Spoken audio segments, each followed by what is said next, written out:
Wah, pagi ini kita akhirnya bisa ketemu yang selalu viral, Ujang Arif. Kita kembali ke lebih awal ya. Ceritanya gimana kok bisa sampai ke Australia dan akhirnya bisa jadi pengusaha ini gimana? Secara singkat mungkin diceritakan gimana nih? Jadi memang sebelum lulus sekolah itu tertarik dengan work and holiday visa, Pak. Sekolahnya di mana dulu? Di Unsika, Apa itu? Singapura Bangsa Karawang. Oh, Universitas Singapura Bangsa Karawang. oke. Di bidang apa? Jurusan ekonomi Oke. manajemen. Oke, terus? Nah, karena aku ngerasa I'm not really smart, kayaknya nggak bakal dapat beasiswa, pengen punya pengalaman tinggal di luar negeri, Oke. kayaknya cuma WHV ini yang possible banget. Oke. Karena syarat bahasa Inggrisnya rendah, dan di bawah 20 jutaan tadi, aku bisa ke sini. Oke. Dan di sini aku fight aja gitu kan, nanti gimana Ya, caranya. ya, ya, ya. Dan ternyata memang lebih mudah di sini cari kerjaan gitu. Di tahun Eh, berapa ke sini? 2015, Pak. Oke, setelah itu Setelah WHV? itu WHV itu waktu itu WHV-nya cuma 1 tahun doang, Pak. Sekarang bisa 3 tahun. Jadi Iya. 1 tahun itu gimana caranya aku maksimalkan dapat duit sebanyak-banyaknya. Oke, luar Cuman aku biasa. kerjanya di ya Asian restoran juga yang gajinya juga nggak gede-gede banget, Pak. Oh, oke. Jadi cuma dapat 660 juta setahun. Wah, Ya, lumayan dong. lumayan lah ya. Itu kerja udah siang dan malam, Pak. Oke. Nah, akhirnya aku pikir mendingan sekolah lagi deh. Ya, ya. Karena di sini tadi ketemu orang-orang sini, akhirnya bisa sharing informasi gitu kan. Mm-mm. Jadi kamu sekolah aja deh. Akhirnya sekolah dengan modal 100 juta, Pak. Sekolah apa? Sekolah commercial cookery. Cookery ya. Kebanyakan mulai di situ. Iya, di Charles Darwin University. Kemudian 2 tahun, anak-anak yang lain juga gitu sekolah lagi. Mereka mengajukan visa sendiri. Mereka juga tahu informasi ini itu. Akhirnya kita saling sharing tuh. Ya, ya. Gitu. Oke. Pada saat kan cuma setahun WHV, itu pulang ke Indonesia atau stay di sini? Pulang ke Indonesia dulu. Oke, apply dari Dari Indonesia. Indonesia. Oke, pada saat itu boleh nggak apply di sini? Boleh. Boleh, tapi Ujang pilih pulang ya. Pulang. Oke, jadi apply dari Indonesia terus Iya. balik ke sini. Sekarang working holiday visa masih boleh apply dari dalam Australia.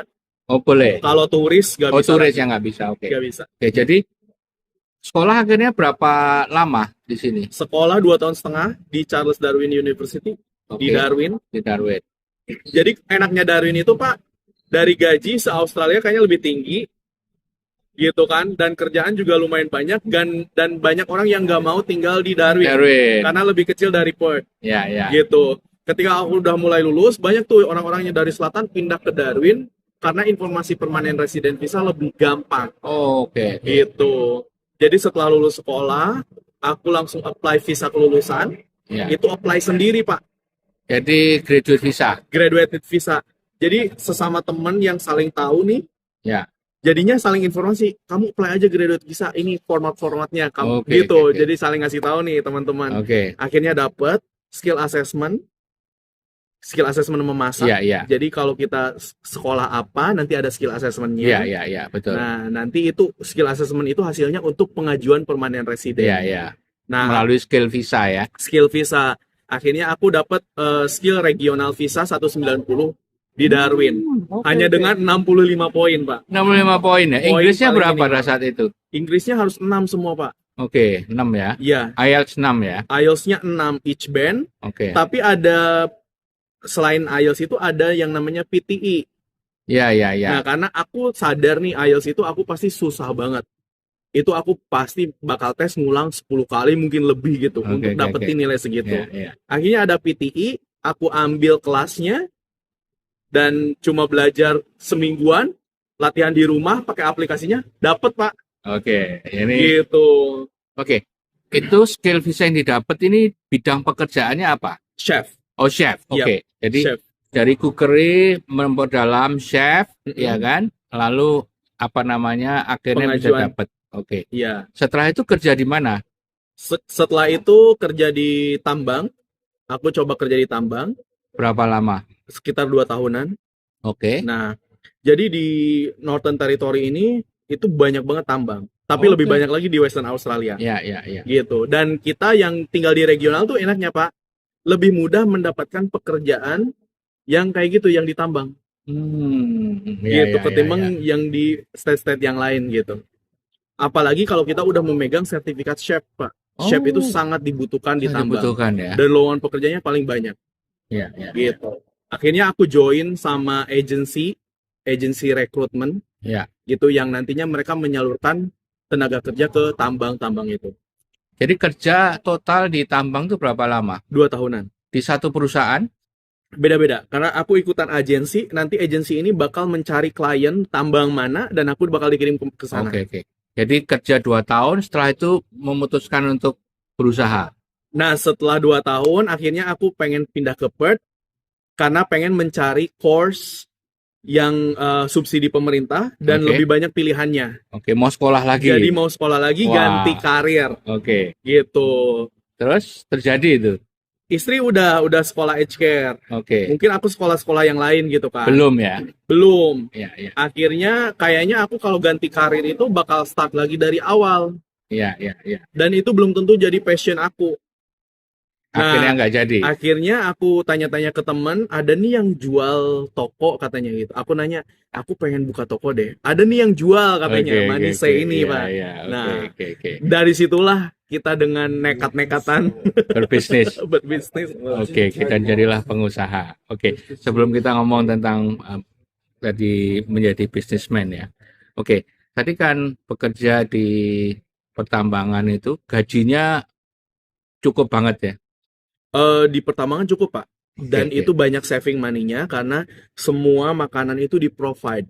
Ya, ya, ya. Dan makanan itu kualitasnya tuh benar-benar bagus gitu. Ya, oke. Segala macam sayuran, daging setiap hari, protein enak banget di situ Ya. kan ya. Oke, kalau kembali kita agak ke belakang lagi. Tadi sekolahnya itu manajemen kan? Mm-mm. Tapi terus BHV, ambil sekolah di sini lebih cookery dan Ya. sebagainya sampai D3 ya? Iya. Sampai D3, D3 hospitality. dapat sertifikasi, apply apa namanya untuk skill visa. Oke, gitu ya. Jadi saya summary supaya teman-teman ini Iya. bisa. IKIS ini agak berbeda. Biasanya kayak yang diharapkan tuh sekolahnya di sana juga misalkan cookery Iya. gitu kan.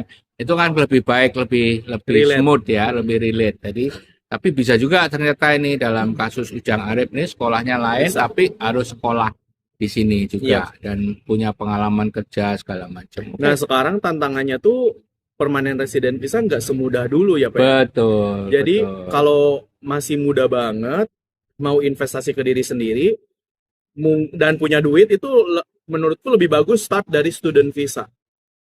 Gitu ya. Jadi karena student kita misalnya baru lulus SMA gitu kan atau baru lulus kuliah banget, itu chance untuk visanya granted lebih besar. Ya, Pertimbangannya dari pemerintah gitu kan. betul.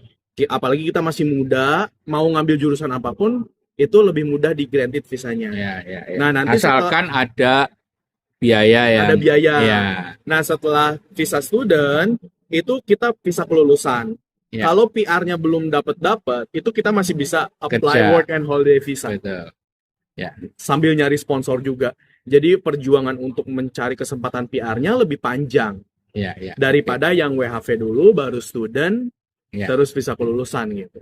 Intinya lebih baik semudah mungkin ke Australia. Ya. Betul kan? Yap. Sekolah graduate visa atau WHV bisa lanjut ke skill visa. Benar. Atau Dama visa juga. Yap. Ya, jadi dan juga kalaupun mau WHV lanjut Dama juga bisa. Ini ada di video lain di channel kita. Di situ ada diterangkan oleh salah satu agen imigrasi juga bagaimana caranya. Mungkin bisa nanti diikuti. Dan itu bisa direkomendasikan ya Pak ya untuk minta bantuan mereka ya. Oh, bisa.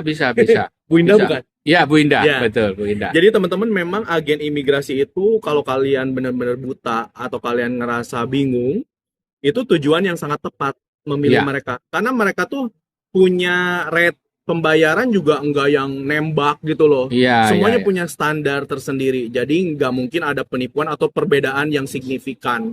Tapi kalau dengan agen tersebut orang Indonesia itu kita lebih enak ya Pak ya. Ngobrolnya lebih enak, lebih tahu. Kayak gitu. Ini dapat berapa nih endorse kita? Makanya kita harus todong makan di Raja Kuri ya. Oke, tapi enggak, kita kan tujuan kita ini kan kita membantu teman-teman di Indonesia ya, supaya karena saat ini kan banyak beredar informasi-informasi yang nggak karuan, yang sedih gitu loh, ya kan? Jadi either bisa pakai jalur sendiri seperti Ujang Arif atau lewat agent. Iya. Tapi jangan pilih agent-agent yang nggak karuan, yang bilang oh gampang ini Iya, semuanya bisa. Nggak ada yang mudah di sini, ya. Dan agent imigrasi itu mereka juga tidak asal menerima case ya. Benar. Kalau nggak bisa, karena itu mereka ada poinnya, ada ratingnya. Kalau mereka banyak gagalnya, mereka juga Di nggak blacklist bisa. ya? Ya, betul. Nah ini Iya, di ban. di black. Jadi work and holiday visa aku apply sendiri, Pak. Ya. Visa student aku dibantu agent pendidikan. Okay. Iya. Gitu. Itu cukup free karena mereka dapat bonus dari sekolah. Bonus ya. Kalau student visa lebih baik pakai agent. Karena visa kelulusan aku apply sendiri. Oke. Tapi kalau pakai agent pun paling bayar $500. Oh iya. Ya, that's cheap gitu kan. PR aku apply sendiri. Biar apply sendiri. Oke. Mas, aku ingat salah satu cerita yang menarik kenapa akhirnya memutuskan buka bisnis dan kembali ke Perth itu adalah tentang anak. Iya.